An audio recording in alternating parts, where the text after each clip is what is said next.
नमस्कार, म टेक नारायण भट्टराई। नेपाली सत्ता राजनीतिका 3 शीर्ष नेताहरू केपी शर्मा ओली, शेरबहादुर देउवा र प्रचण्डले चुनाव जित्लान्, सांसद बन्लान्। यो सर्वाधिक चासोको प्रश्न छ, किनकि प्रधानमन्त्रीका प्रबल दावेदार यी शीर्ष खेलाडी हार्न मन्जुर छैनन्, बरु सब थोक दाउमा लगाउन तयार छन्। हो, सब थोक, इमान, जमान, एजेन्डा, सिङ्गो पार्टी, लोकतन्त्र र सिङ्गो व्यवस्था समेत। हो, सब थोक। नपत्या यी खेलाडीका विगत हेर्नुहोस्, वर्तमानलाई पर्गेल्नुहोस् र भविष्यतर्फको इसारालाई केलाउनुहोस्। विगतको मताधार र मत विन्यासको ट्रेन्ड अर्थात् परम्पराले भन्छ कुनै चमत्कार नभए यी 3 शीर्ष नेताले चुनाव जित्नेछन्। विगतको मतका आधारमा भन्न सकिन्छ कि 3 ठुला पार्टीका 3 जना प्रमुख सुरक्षित देखिन्छन्। तर चुनाव हो, यकिन कहाँ हुन्छ र? काठमाडौँ, धरान र धनगढीका मेयरलाई खनिएको मत पनि नबिर्सौँ गत स्थानीय चुनावमा। दर्शकवृन्द, प्रमुख दलबाट टिकट पाएका सबै अनुहार छर्लङ्ग देखिएपछि अहिले देशभर चर्को खैलाबैला छ टिकट वितरणको विषयमा। ठुला दलबाट टिकट पाउनेमा धेरैजसो त उनै पुराना खाइपाई आएका मैमत्त अनुहार छन्, केही नयाँ पनि छन्, नेताका चरणदास र आज्ञापालकहरू र बाँकी केही पैसावालहरूले टिकट किनेका छन्। हो, ठुला दलहरूले बढाबढमा टिकट बेचेका छन्।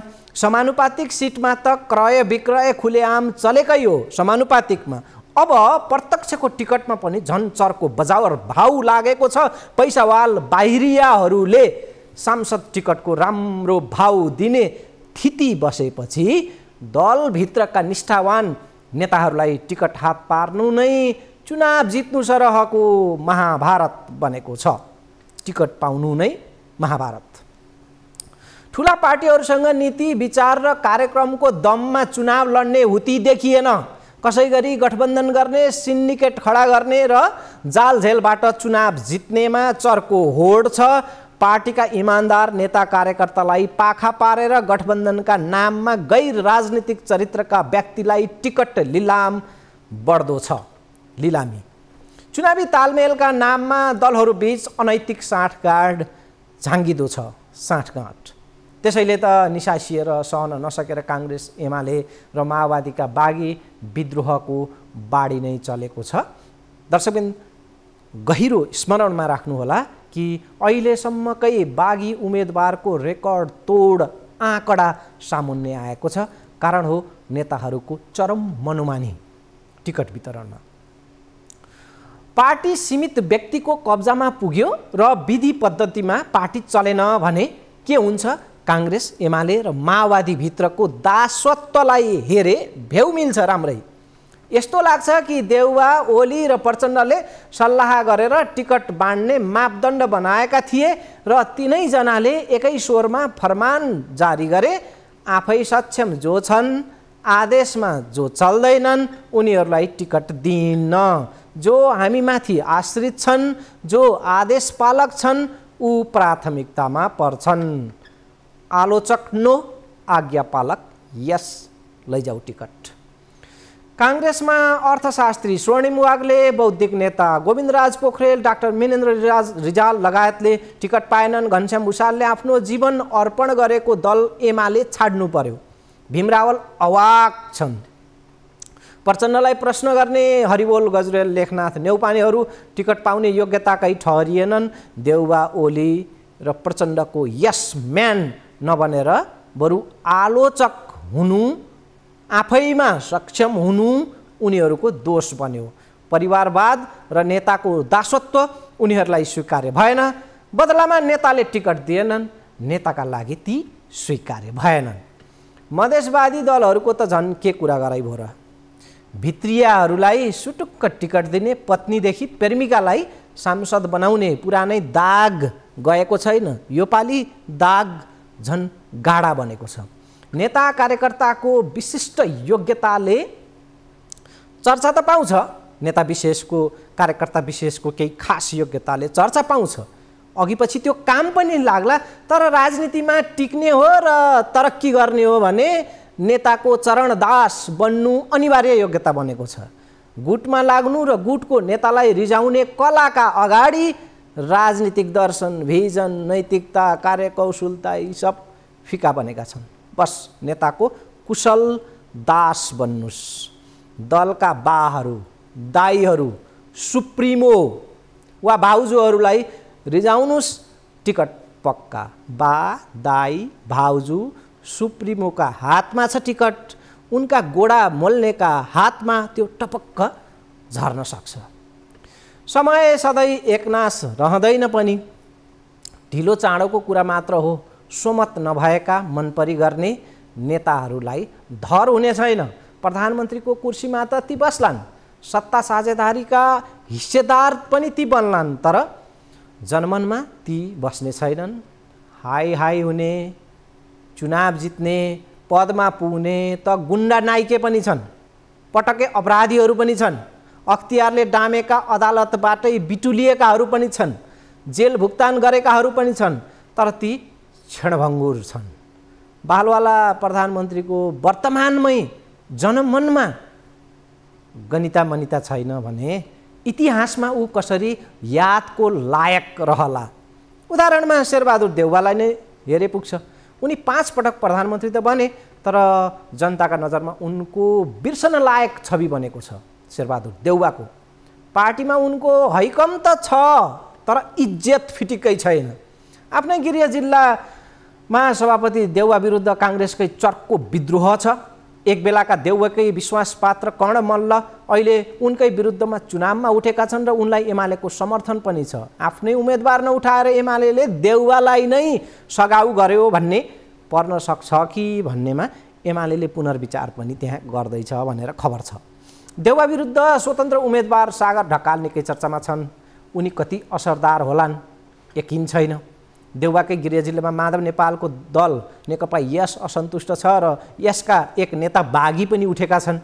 देउवा पत्नी आरजु राणा अघिल्लो चुनाव हारिन् र अहिले उनी समानुपातिकमा सरिन्, तर उनले आफ्नो जिद्दी भने छाडिनन् र टिकट वितरणमा हात हालेर आफ्नै रोजाका दिल्लीराज पन्तलाई अघि सारिन् डडेलधुरामा। आरजुकै लम्बे हातका कारण डडेलधुराका स्थानीय काङ्ग्रेसी जनमा विभाजनको अर्को रेखा थपिएको छ, कोरिएको छ। केन्द्रको है हुकुम विरुद्ध बागी बनेर उत्रिएका छन् काङ्ग्रेसका अर्का प्रभावशाली नेता पुष्करनाथ ओझा। प्रदेशमा पनि व्यथा उस्तै छ। आरजुका स्वकीय सचिव प्रकाश देउवाले प्रदेशबाट टिकट पाए, त्यसको विरुद्धमा बागी बनेर उठेका छन् नेविसङ्घका पूर्व उपाध्यक्ष क्षितिज भण्डारी। यो सबै घटनाक्रमले गृह जिल्लामा काङ्ग्रेस सभापति शेरबहादुर देउवालाई सकस बढाएको छ।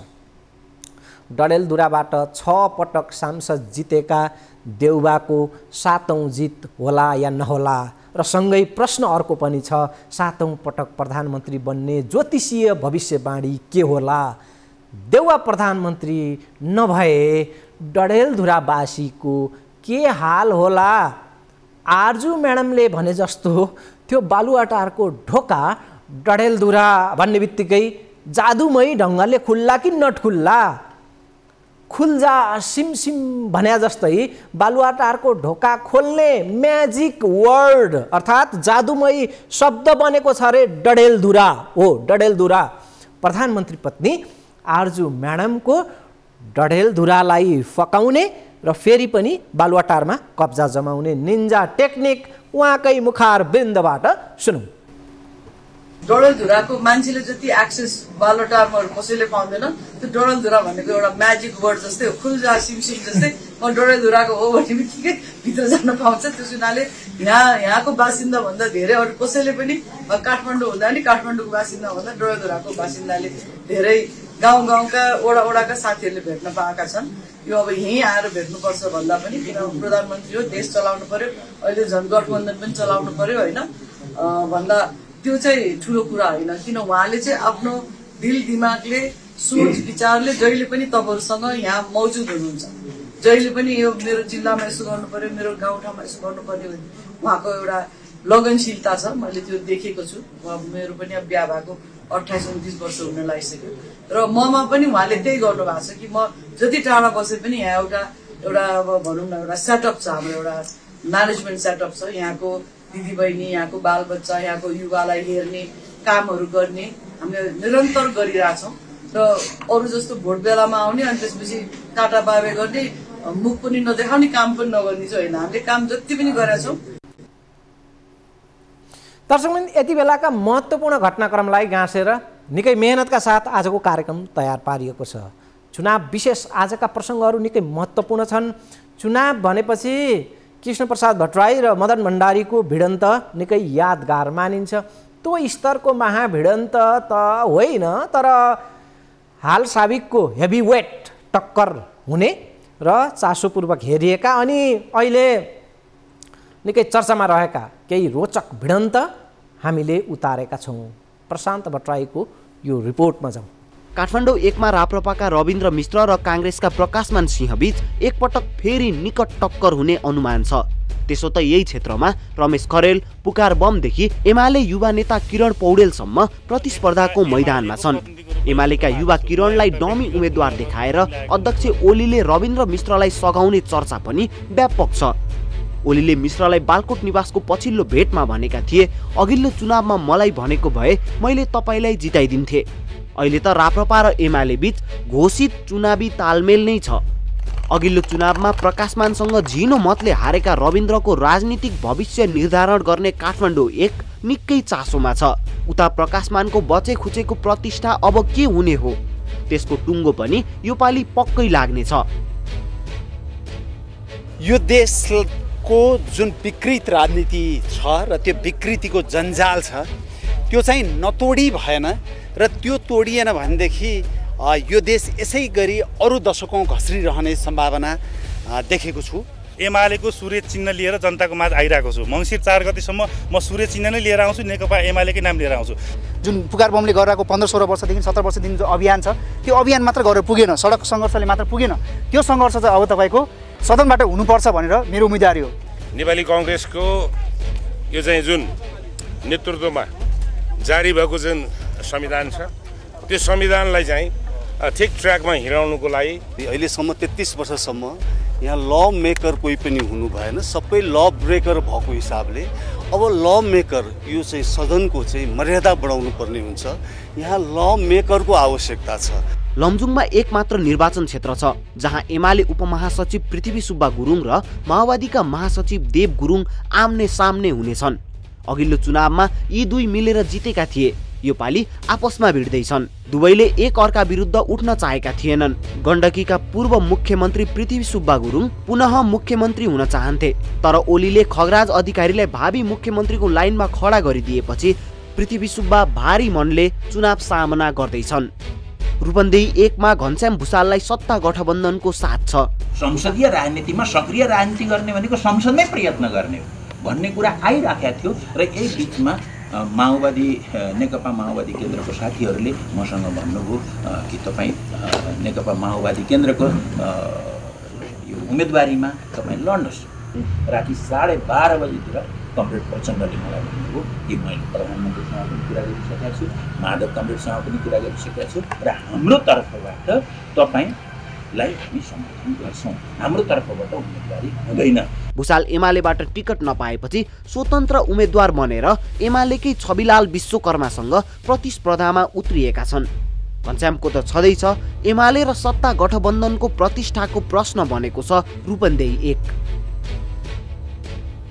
पाल्पामा एमालेका ठाकुर गैरे र नेकपा यसका सोमप्रसाद पाण्डे बीचको भिडन्त पनि चाखलाग्दो हुनेछ। सधैँ सोम पाण्डेले सांसदको टिकट पाउने, ठाकुर गैरे हेरेको हेरे, तर यो पालि पार्टी फुटका कारण गैरेले एमालेबाट टिकट पाएका छन्। पाल्पामा हुने पाण्डे र गैरे बीचको टक्करमा पनि निकै आकर्षण छ। गुल्मी 2 मा एमाले सचिव गोकर्ण विष्ट र नेकपा एसकी सचिव रामकुमारी झाँक्री बीचको टक्कर पनि बेग र चासोमा छ। एमाले र नेकपा यसको टकराव पार्टी सचिव स्तरमा गुल्मीमा गएर बजारिनेछ। गुल्मी 1 मा एमाले उपमहासचिव प्रदीप गेवाली र काङ्ग्रेसका नेता डाक्टर चन्द्र भण्डारी बीच टक्कर हुनेछ। मकवानपुर 1 मा एमालेको चुनाव चिन्ह लिएर राप्रपा नेपालका अध्यक्ष कमल थापा मैदानमा छन्। सत्ता गठबन्धनका तर्फबाट काङ्ग्रेस नेत्री महालक्ष्मी डिना उपाध्यायले कमल थापासँग सामना गर्ने छिन्। राजेन्द्र लिङदेन नेतृत्वको राप्रपाका दीपक सिंह पनि यही क्षेत्रमा भिड्दैछन्। त्रिपक्षीय घमासान पक्कै रुचिकर हुनेछ। चुनावमा विजयलाई सुनिश्चित गर्नको निमित्त मैले नेकपा एमालेकै चुनाव चिन्ह सूर्यबाट प्रतिस्पर्धा गर्दैछु। सप्तरी 2 मा जसपा अध्यक्ष उपेन्द्र यादव र जनमत पार्टीका अध्यक्ष डाक्टर सीके राउत बीचको चुनावी टक्कर निकै रोचक हुनेछ। दुवैजना पार्टी अध्यक्ष परे र मधेसको राजनीतिमा दुवै असरदार भूमिकामा छन्। सत्ता गठबन्धनका तर्फबाट लोसपाका नेता तथा पूर्व मन्त्री जयप्रकाश ठाकुर पनि यही क्षेत्रमा चुनावी भिडन्तमा छन्।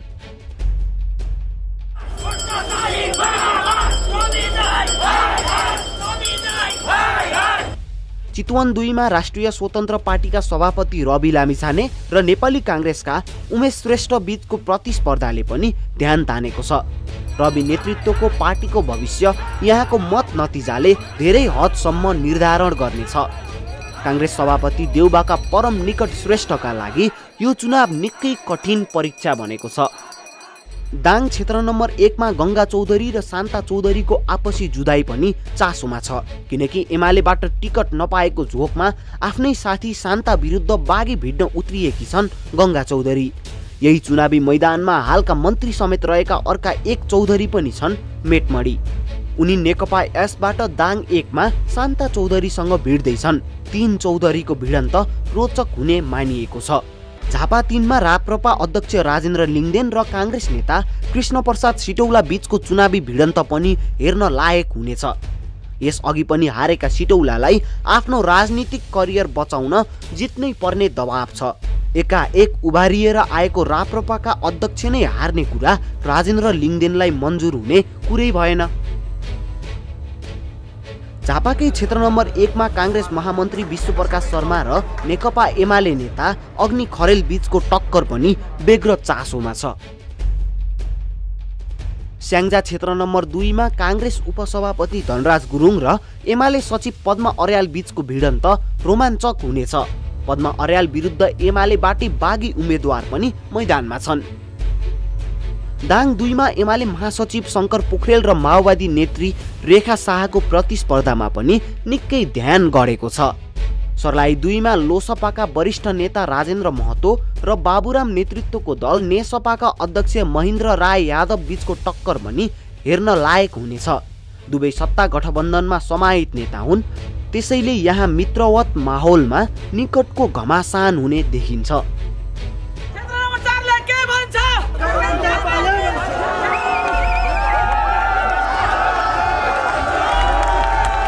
काठमाडौँ 4 मा काङ्ग्रेस महामन्त्री गगन थापा र एमाले नेता डाक्टर राजन भट्टराई बीचको पुरानै टक्कर यो पटक पनि जबरजस्त हुने देखिन्छ। अब यहाँसम्म नेपालको राजनीतिक दलका शीर्ष नेताले ल्याइपुर्याउनु उहाँहरूलाई धन्यवाद दिँदै, उहाँहरूलाई आभार प्रकट गर्दै, अब ड्राइभिङ सिटमा नै हामी आफै बसेर, कि अरू साथीहरू बस्छन् अरू साथी बसेनन् भने आफै बसेर अब योभन्दा अगाडिको 5 वर्षको निम्ति आफैले मूल ड्राइभिङ सिटमा बस्ने एउटा प्रयत्न गर्ने हो। काठमाडौँ 5 मा एमाले वरिष्ठ उपाध्यक्ष ईश्वर पोखरेल र काङ्ग्रेस युवा नेता प्रदीप पौडेल बीचको घमासान पनि हेर्न लायक हुनेछ। भोलि बन्ने सरकार जनमुखी बनाउने सवालमा हाम्रो सशक्त भूमिका हुनेछ। हामी हाम्रा विचार लिएर हामीले गरेका कामहरूलाई जनताको बीचमा जानकारी गराएर आगामी दिनमा हाम्रा योजनाहरू प्रस्तुत गरेर जनताको विश्वासको मत जित्ने हो। यही क्षेत्रमा चर्चित युवा नेत्री रन्जु दर्शना पनि स्वतन्त्र उम्मेद्वारका रूपमा प्रतिस्पर्धामा छन्। काठमाडौँ 7 मा बाबुराम पुत्री मानुसी यामी सत्ता गठबन्धनको उम्मेद्वार बनेर मैदानमा छन्। एमालेबाट टिकट नपाएपछि स्वतन्त्र उम्मेदवारी दिएका रामवीर मानन्दरका कारण पनि काठमाडौँ 7 ले ध्यान खिचेको छ। मोरङ 6 मा अघिल्लो चुनावकै झझलको दोहोरिनेछ। काङ्ग्रेसबाट डाक्टर शेखर कोइराला र एमालेका लालबाबु पण्डित आपसमा फेरि भिड्दैछन्। गत चुनावमा कोइराला लालबाबुसँग झिनो मतले पराजित भएका थिए। गठबन्धनका कारण यो पटक कोइरालाले जित्ने आशा थपिएको छ। काङ्ग्रेसमा देउवालाई टक्कर दिने नेताका रूपमा उभारिएर आएका शेखरका लागि यो चुनाव गर या मरको मैदान बनेको छ। काङ्ग्रेस वरिष्ठ नेता रामचन्द्र पौडेल विरुद्ध तनहुँ 1 मा काङ्ग्रेसका पुराना नेता गोविन्दराज जोशीले उम्मेदवारी दिएका छन्। चिर प्रतिद्वन्दी यी दुई पाको उमेरका नेता बीचको भिडन्त पनि कम्ता घतलाग्दो हुने छैन। सर्लाही 4 मा काङ्ग्रेसकै नगेन्द्र रायका विरुद्ध काङ्ग्रेसका नेता अमरेश कुमार सिंहले बागी उम्मेदवारी दिएका छन्। नवलपरासी 1 मा काङ्ग्रेसबाट उद्योगी विनोद चौधरी र जनता प्रगतिशील पार्टीका अध्यक्ष हृदय त्रिपाठी बीच टक्कर हुनेछ। यसअघि एमालेको सूर्य चिन्हबाट त्रिपाठी सांसद बनेका थिए। राजनीतिमा चाख बढाएका उद्योगपति चौधरीका लागि यो चुनाव प्रतिष्ठाको लडाई बनेको छ। नेपालका ब्रान्डलाई, नेपालको व्यवस्थापनलाई विश्वभरि चिनाउने काममा म लाग्यो। मेरो कारणले, जनप्रतिनिधिको कारणले हाम्रा क्षेत्रका जनतालाई कसैले शिर निहुराउन परेन। चितवन 1 मा नेकपा एमालेका उपाध्यक्ष तथा पूर्व अर्थमन्त्री सुरेन्द्र पाण्डे र राष्ट्रिय योजना आयोगका उपाध्यक्ष पद छाडेर काङ्ग्रेसबाट चुनावमा उत्रिएका विश्वनाथ पौडेल बीच चुनावी भिडन्त हुने भएको छ। दुई अर्थशास्त्रका जानकार बीचको टक्कर पनि चासोमा छ। दर्शकबिन, हर मतको मूल्य हुन्छ र त्यो मूल्य हर मतको समान हुन्छ। हार जितको मूल्य पनि उस्तै हुन्छ। बस अलि बढी जनचासोमा परेका केही प्रतिस्पर्धाहरूलाई हामीले यहाँ उतारेका हौँ। स्थानीय चुनावमा स्थानीय तह र हैसियतका नेता प्रतिनिधिहरू उम्मेदवार बन्छन् स्थानीय चुनावमा, तर संसद चुनावमा को कहाँबाट उड्छ ठेगान हुँदैन। उदाहरणमा प्रचण्डलाई लिनुस्। प्रचण्ड स्थानीय चुनावमा दलभन्दा व्यक्ति हावी हुन सक्छन्, तर संसदीय चुनावमा दल र ठुला नेता समग्रतामा हावी हुन्छन्। आम चासो रहन्छ कि प्रमुख दलका प्रमुख नेताहरूको हार जित के होला। त्यसो त नयाँ दल र नयाँ अनुहारहरू पनि यो पालिको चुनावमा निकै चासोमा छन्। स्वतन्त्रको लहर जे देखिएको छ, यसले के परिणाम देला? यो स्वतन्त्रको लहरले स्थानीय चुनावमा जे परिणाम दियो, संसदीय चुनावमा के होला? यो चाहिँ टाठो नजर यसमा पनि छ। देशको नीति तथा योजना तर्जुमा गर्ने संसदका प्रतिनिधि छान्ने मतदान हो यो। यही चुनावबाट केन्द्र सरकारको समेत निर्धारण हुनेछ। अघि हामी चर्चा गर्दै थियौँ कि विकृत बन्दै गएको चुनावी टिकट वितरण बारेमा। यो निकै अहम मामला छ, महत्त्वपूर्ण विषय छ। यसलाई हल्कैमा लिन हुँदैन। त्यसो भएर हामीले यसलाई आज गम्भीरताको विषय बनाएका छौँ। दर्शकबिन, टिकट वितरणलाई एउटा पार्टीको सामान्य आन्तरिक मामला भनेर व्यवस्था गर्न, त्यसलाई किनारा लगाउन मिल्दैन। पार्टी हुँदै त्यो प्रवृत्तिले सिङ्गो देशलाई निमोड्छ। दलभित्रको आन्तरिक लोकतन्त्र नै अन्ततः राज्य तहमा प्रतिबिम्बित हुने हो। दल जसरी सीमित व्यक्तिको पकडमा जान्छ, भोलि देश जाँदैन। देशमा लोकतन्त्र झन मासिँदैन। सवाल एकाध दल वा एकाध टिकटको होइन, सवाल लोकतन्त्रको हो, सवाल देशको भविष्यको हो। टिकट पाउने यिनै अहिलेका अनुहार हुन् जो भोलि देशका मन्त्री बन्नेछन्, प्रधानमन्त्री बन्नेछन्। संसदमा नीति बनाउने यिनैहरू हुन्। यी भोलि कसका वफादार होलान्? जनताका वा आफूलाई कृपा गर्ने नेताका?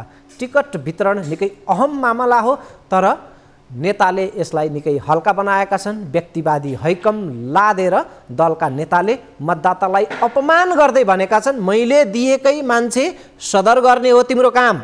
मतदातामाथिको यो अपमान हो दलहरूले, ठुला नेताहरूले जुन गरिरहेका छन्। आफ्ना आदेश पालक सुण्ड मुसुण्डको भिड खडा गर्ने र संसद र सरकार मार्फत सिङ्गो देशमा हैकम र नियन्त्रण बनाइराख्ने मनसुबा पालेका नेताहरूलाई लोकतान्त्रिक पद्धति घाँडो लाग्छ। सामूहिक निर्णय झन्झटिलो लाग्छ। त्यसैले नेताहरू चुनावी मोर्चाबाटै लोकतन्त्र पन्छाउन चाहँदैछन्। लोकतन्त्रलाई नै पन्छाउने, त्यो पनि चुनावी मोर्चाबाटै, लोकतान्त्रिक पद्धतिबाटै, लोकतान्त्रिक विधिबाटै तानाशाह बन्दैछन् नेताहरू। सामूहिक निर्णयमा होइन, एकल निर्णयका सरदार बन्न खोज्दैछन् नेताहरू। यो देश र नागरिकका लागि निकै घातक मामला छ। त्यसैले मतदाता झन् बढी सतर्क हुनुपर्नेछ। दल र नेताहरूको गैर लोकतान्त्रिक हरकतलाई ठेगानमा ल्याउन मतदाताको गहन जिम्मेवारी हुन्छ र त्यो जिम्मेवारी चुनाव मार्फत मतदाताले अदा गर्नुपर्ने हुन्छ। दर्शक पनि भित्र पसेर हेर्दा स्थिति डरलाग्दो भइसकेको छ। सरकार चलाउने दलहरू फरक फरक होलान्, नेताहरू फरक फरक होलान्, तर सत्ता नियन्त्रणमा राख्ने गिरोह अर्थात् माफियाको चरित्र एकै छ र त्यो जब्बर भइसकेको छ। यस्तो स्थिति बनेको छ कि ठुला दल जसले चुनाव जितुन् राज गर्ने माफिया उनै हुन्। दलको हारजित होला तर माफियाको हार छैन, जितै जित छ। जो आए पनि माफिया राज, आवरणमा दलको सरकार भित्रभित्र माफिया राज। दलका आडमा सरकारी नीतिमा हेराफेरी गर्ने, उच्च नियुक्तिमा हस्तक्षेप गर्ने, राजनीतिक आर्थिक कूटनीतिक हर कोणबाट मुनाफाको कारोबार चलाउने, बजेट व्यापार ठेक्कापट्टा आयात निर्यात सरुवा बढुवामा सबैतिर चलखेल गर्ने गिरोह नै सक्रिय छ। प्रधानमन्त्रीको कुर्सीमा जोसुकै होस् ती बस माफिया राजका मतियारमा खुम्चिने स्थिति बनेको छ यो देशमा। यो अवस्थामा पुराना दल र नेतासँग माफिया राज तोड्ने, त्यहाँ जुझ्ने आँट छैन। उनीहरूको नाइटो त्यो भाषमा गाडिसकेको छ। अर्कोतर्फ नयाँ दल समूह वा पात्रलाई सत्तामा पुग्न निकै हम्मे छ। चौतर्फी घेराबन्दी छ, गठबन्धन छ, सिन्डिकेट छ। त्यसैले मतदातामा दायित्व थपिएको छ कि नेताहरूले हुर्काएको यो दल अब चुनाव मार्फत जनताले फेर्नु छ, ठिक पार्नु छ। तर विगत भने खासै आशा लाग्दो छैन। शहरी क्षेत्रमा मतदाताको चेतमा सुधार देखिन्छ, तर समग्र देशमा ठुला दलकै दबदबा छ। मतदाताको चेत त्यहीँनिर दबिएको छ। मतदाताले बारम्बार परीक्षित भएर पनि असफल भएका र माफियाका सरदार ठहरिएकाहरूलाई जिताएर पठाएको विगत अब नफेर्ने हो यदि भने स्वयं मतदाताहरूसँग विकल्प निकै साँगुरो छ। जनतासँग विकल्प निकै साँगुरो हुँदै गएको छ। देशसँग विकल्प निकै साँगुरो हुँदै गएको छ। भएको विकल्पलाई ठम्ब्याउन अझ ढिलाइ गर्ने हो भने देश थप भासमा पर्ने निश्चित छ। नेताले एक मना मनपरी गर्ने तलका कार्यकर्ताहरूले भने मेरो पार्टी मेरो नेता भन्दै उनैलाई भोट हाल्ने यो स्थिति जे छ यदि यही रहने हो भने अपराधको परोक्ष भागीदारी ती मतदाता पनि पक्कै हुनेछन्। नेताहरूले पार्टीभित्रको आस्था र सिद्धान्तलाई पोलेर खाने, कार्यकर्ता मतदाताले चाहिँ दलीय घोँचो समाएर अझ कति भोटा खपाउने हो, कति भोटा खपाउने हो, भोटको अझ कति शहादत दिने हो। पार्टी कमिटीको निर्णय लत्याउने नेतालाई कार्यकर्ता र मतदाताले किन नलत्याउने? दल जस्ता नभएर दलाल अवतारमा उत्रन्छन् भने कार्यकर्ता र मतदाताले विचार गर्ने कि नै? पार्टीले बकाइदा निर्णय गरेर टिकट दिन्छ, त्यसमा नेताले कैची चलाउँछ र खल्तीका आफ्ना मान्छे छानेर टिकट बाँड्छ भने त्यहाँनिर लोकतन्त्र कहाँ छ? पार्टी पद्धति यस्तै हुने हो। सामूहिक निर्णयको संस्कार यही हो। यही हो मदन भण्डारीको जबज, यही हो बिपीको समाजवाद, यही हो माओवादी क्रान्तिको प्रतिफल। यी मैमत्त नेताजीहरूलाई चुनावबाट जनताले लगाम लगाउन नसक्ने हो भने देश खतरनाक बाटोमा तीव्र गतिमा यात्रा गर्नेछ।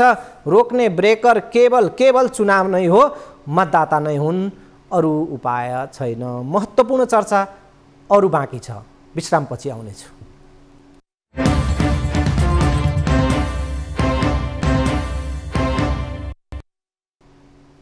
विश्रामपछि स्वागत छ। जसपाका अध्यक्ष उपेन्द्र यादव घर न घाटको हुने पो हुन् कि भन्ने शङ्का बढेको छ। एकाध सिटमा चित्त नबुझाएर सत्ता गठबन्धन छाडेर एमालेसँग चुनावी तालमेलमा गाँसिन पुगेका उपेन्द्र चौतर्फी सकसमा फसेका छन्। एक त उनी आफैलाई डाक्टर सीके राउतसँगको प्रतिस्पर्धा भारी पर्ने देखिन्छ। सीके राउत र अर्का सत्ता गठबन्धनका उता फेरि अर्को उम्मेदवारसँगको पनि सामना उनको पेचिलो छँदै थियो। त्यसमाथि तालमेल गरेको पार्टी एमालेकै प्रभु शाहको समूह तगारो बनेर आइलागेको छ। प्रभु शाहको त्यहाँ जबरजस्त पकड छ। हो, नेकपा एमालेका नेता प्रभु शाहको टिमले जसपाको भागमा परेका सबै क्षेत्रमा स्वतन्त्र उम्मेदवारी दिएको छ। शाहले रौतहट 3 मा एमालेबाटै टिकट पाएका थिए, तर उनले पार्टीको टिकट लत्याएर स्वतन्त्र उम्मेदवारी दर्ता गरेका छन्। आफैसँग एमाले पार्टी प्रवेश गरेकाहरू अन्य नेताहरूले एमालेबाट टिकट नपाएको भन्दै आफूसहित उनले आफ्नो समूहका नेताहरूको बागी उम्मेदवारी धमाधम दिएका हुन्।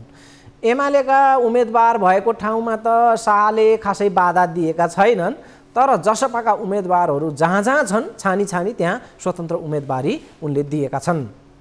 जसपासँग गठबन्धन गरेपछि एमाले अपवित्र बनेको भन्दै प्रभु शाहले एमालेको टिकट नै त्यागिदिए। जसपा जस्तो भ्रष्ट साम्प्रदायिक र अनैतिक दलसँग एमाले गाँसिएको हामीलाई सह्य भएन। एमालेको टिकटबाट लड्यो भने त उपेन्द्रजीलाई स्वीकार्नु पर्यो, उनी स्वीकार्य छवि भएका मान्छे होइनन्। यो प्रकारले इन्कारी सहित प्रभु शाह उपेन्द्र यादव विरुद्ध उत्रिएपछि एमालेसँगको जसपा तालमेल खासै फाप सिद्ध होला जस्तो देखिएको छैन। प्रभु शाह माओवादीबाट रौतहट 3 मै निर्वाचित सांसद थिए। नेकपा विभाजनका क्रममा उनी एमालेमा गएका थिए। दर्शकबिन, चुनावी माहौल तातेको छ, त्यही रापतापलाई हामी निरन्तर पस्कनेछौँ। अर्को अङ्कमा भेटौँला। बिदा हुन्छु, नमस्कार।